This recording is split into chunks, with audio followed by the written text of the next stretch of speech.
गुरुजी, और एक छोटा सा प्रश्न है। जैसे हिरण्याक्ष धरती को कहीं दूर, हिरण्याक्ष, हाँ, हिरण्याक्ष जी, उन्होंने धरती को काफ़ी दूर उन्होंने स्थापित कर दिया था किसी समुद्र में। ठीक है जी। सही है। तो जैसे अगर साइंस की माने तो धरती अगर अपने एक्सिस से अगर दूर चले जाती है तो धरती पे या तो बहुत ज़्यादा गर्मी या तो बहुत ज़्यादा ठंडी हो सकती है। तो उस समय अगर हिरण्याक्ष धरती को दूर लेके गया तो उस समय धरती का वातावरण और कैसा था? हिरण्याक्ष किसे लेकर गया? पृथ्वी को। जी। पृथ्वी कौन? जैसे गंगा एक नदी है, पर गंगा एक स्त्री है जिनके साथ शांतनु ने विवाह किया और भीष्म पितामह बेटा हुए। अब बताओ, नदी का कोई बेटा हो सकता है? आप साइंस की भाषा कहो जी। तो नदी का तो कोई बेटा नहीं हो सकता, लेकिन नदी गंगा के भीष्म पितामह पुत्र हैं कि नहीं? जी। क्योंकि नदी के रूप में वो है, पर नदी नहीं है, वो है एक स्त्री है। जी। उसी तरह पृथ्वी, ये पृथ्वी के रूप में तो है, पर पृथ्वी एक माता है। पृथ्वी को क्या बोलते हैं हम लोग? भारत माता। माता। तो पृथ्वी माता है, तो पृथ्वी जैसे गंगा अलग है, गंगा मैया से विवाह कर लिया शांतनु ने, उसी तरह पृथ्वी तो जहां की तहां थी। जो पृथ्वी का जो स्त्री रूप है, उस स्त्री रूप का हरण किया था हिरण्याक्ष ने, और भगवान ने मार करके उस पृथ्वी को आजाद किया था। धन्यवाद गुरुजी, क्लैरिफिकेशन। इसलिए आपने एक चीज और यहाँ सुनी होगी कि जब पृथ्वी पर पाप बढ़ता है तो पृथ्वी गाय का रूप बना करके भगवान के पास जाती है, ये कहने के प्रभु पाप बढ़ गया, ठीक करो। अब पृथ्वी पूरी तो भगवान के पास नहीं जा सकती, पृथ्वी का जो अंश है, जैसे आपके शरीर में है, आप शरीर से हैं। जैसे इसका एक उदाहरण समझो, आज से लगभग 2500 साल पहले आद्य शंकराचार्य जी हुए हैं, उनके बारे में पढ़ना। आद्य शंकराचार्य जी से एक स्त्री ने प्रश्न कर दिया, मंडन मिश्र की पत्नी माता भारती ने, कि बताओ कि स्त्री के भीतर काम का वास कहाँ होता है? तो आद्य शंकराचार्य जी तो ब्रह्मचारी थे, शादी ब्याह करी नहीं, तो उन्हें क्या पता कि स्त्री के अंदर काम कहाँ होता है। फिर आद्य शंकराचार्य जी ने अपना शरीर छोड़ा। अब सोचिए, मैं जो बताने जा रहा हूँ वो बात ये है, आद्य शंकराचार्य जी ने अपना शरीर छोड़ा और परकाया प्रवेश किया। ऐसे बोलते हैं परकाया प्रवेश विद्या। हमारे भारत में ऐसी भी विद्या थी जो परकाया प्रवेश, मतलब आद्य शंकराचार्य जी ने अपना शरीर छोड़ा, शिष्यों से कहा कि मेरे शरीर को संभाल के रखना, और वो दूसरे के शरीर में प्रवेश कर गए। एक राजा मर गया था, उस राजा के शरीर में प्रवेश कर गए। उस राजा के शरीर में जाकर उसकी पत्नी के साथ रहकर उन्होंने सब समझ लिया कि स्त्री के अंदर क्या है क्या नहीं है। फिर वो वापस राजा का शरीर छोड़कर अपने यथार्थ शरीर में आ गए।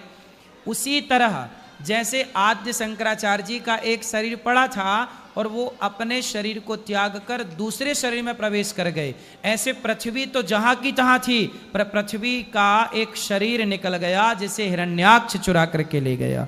वो समझो ये पूरी कथा। बात समझ में आई? जी गुरु जी।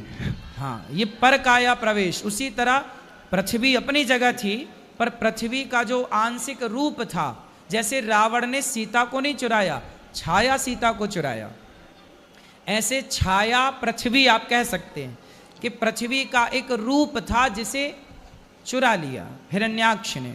बाद में 12 भगवान ने उसे मारकर पृथ्वी को स्थापित किया। धन्यवाद गुरु जी। एक सेकंड, थोड़ा सा बैठा, बैठ जाओ, अभी बैठ, बोलो। आज के युग में एक व्यक्ति के जीवन में सबसे ज़्यादा क्या महत्व रखता है, चरित्र या धन? चरित्र ही कीमती है, धन क्या कर, धन तो रावण के पास भी था। तो गुरुजी, जैसे आज चरित्र अगर सबसे ज़्यादा महत्व रखता है तो कुछ लोग धन के लिए चरित्रहीन क्यों हो रहे हैं? यह बात सही है कि पैसा लेकर के आदमी शरीर बेच रहा है जी। आजकल बिल्कुल शरीर बिकता है, पैसों में लोग खरीदते हैं। तो ये वो लोग हैं जो पैसे को महत्व देते हैं, इसलिए समाज में इनकी प्रतिष्ठा नहीं होती, समाज इन्हें अच्छा नहीं कहता, ये अच्छे नहीं होते जो पैसे के लिए बिक जाएं। अरे धर्मात्मा तो स्वधर्मे निधनम श्रेयः पर धर्मो भयावह, अपने धर्म में रह के मर जाना श्रेष्ठ है, पर अपने धर्म का कभी परित्याग नहीं करना चाहिए। धर्म का मतलब नारी का धर्म है कि वो अपने को ना बेचे बाजार में, पुरुष का धर्म है कि वो अपने को ना बेचे बाजार में, अपने को ना बेचे। धन्यवाद गुरु जी। धर्म यही है, अब लोग करते हैं बेटा वो अधर्म है। और गुरु जी जैसे भीष्म पितामह माइक ने, पास में लो, थोड़ा जोर से बोलो। जैसे गुरु जी ने भीष्म पितामह ने बाणों की शैया पे लेटा, क्योंकि उन्होंने किसी जन्म में एक सांप को कांट के ढेर में डाल दिया था। तो आज का व्यक्ति मुर्गा, मांस, मछली बहुत कुछ खाता है, तो उसका परिणाम क्या होगा? भयानक होगा, होता भी है, अभी नहीं समझ में आ रहा पर होगा, होगा भोगना तो पड़ेगा, कहाँ जाओगे। जी, जैसे उन्होंने छोटा सा बस सांप को दूर किया था। वो भीष्म पितामह के 21 जन्म पहले, कुछ लोग कहते हैं 100 जन्म पहले, पिछले किसी जन्म का पाप था, इस जन्म का नहीं था वो। जी जो आज आपने पाप किया वो किसी जन्म में भोगना पड़ता है। जी आज ही मिलेगा इसकी जरूरी नहीं है कि आज ही मिल जाएगा, मिलेगा जरूर, ये जरूर अवश्यमेव भोक्तव्यम, जी मिलेगा। और गुरुजी जैसे अर्जुन को कृष्ण ने उनको पूरा भागवत सुनाया, उन्होंने गीता सुनाई। जी गीता सुनाई। और फिर अर्जुन को लास्ट में अभिमान क्यों हुआ? उन्होंने बर्बरिक से ये क्यों पूछा कि सर्वश्रेष्ठ युद्ध कौन है? देखो, हमने आपको भागवत सुना दी, जी गीता सुना दी, पर ये गारंटी थोड़ी है कि आप गीता सुन के अभिमान नहीं करेंगे। जी अर्जुन ने गीता सुन ली पर अभिमान किया, बाद में फिर उनका अभिमान चूर चूर हुआ, बाद में वो ठीक हो गए। तो अभिमान नहीं आना चाहिए। समाज के लिए मैसेज था कि अर्जुन का भी अभिमान होगा तो भगवान उनका भी घमंड चूर चूर कर देंगे, तो फिर हम और आप कौन हैं। इसलिए ये सब समाज के लिए मैसेज है।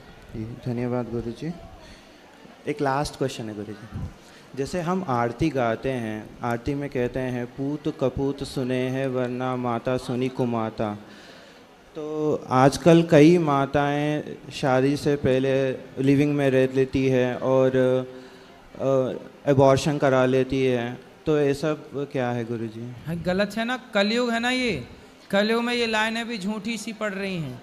कुपुत्रो जायते क्वचिदपि कुमाता न भवती, पूत कपूत सुने हैं परना माता सुनी कुमाता। लेकिन कलयुग में माता भी कुमाता सुनने में आई। कितनी माताएं हैं जो बच्चों को झाड़ियों में फेंक देती हैं, ये कुमाता ही तो हैं। कितनी माताएं हैं जो अपने एक बच्चे के साथ रहती हैं और दूसरे बच्चे को घर से निकाल बाहर करती हैं, कुछ एक रत्ती नहीं देती। बहुत सारे बच्चे आके मेरे पास रोते हैं, हमारे माँ बाप ने घर से निकाल दिया। बड़े बेटे के साथ रहती है या छोटे बेटे के साथ, उनका अच्छा है लेकिन हमारे के साथ वो अच्छा व्यवहार नहीं करती। तो कलयुग है ना ये कौन सा युग है? ये युग का प्रभाव है। यहाँ माताएं भी अपने रास्ते से भटक गईं, कुछ सब नहीं। धन्यवाद।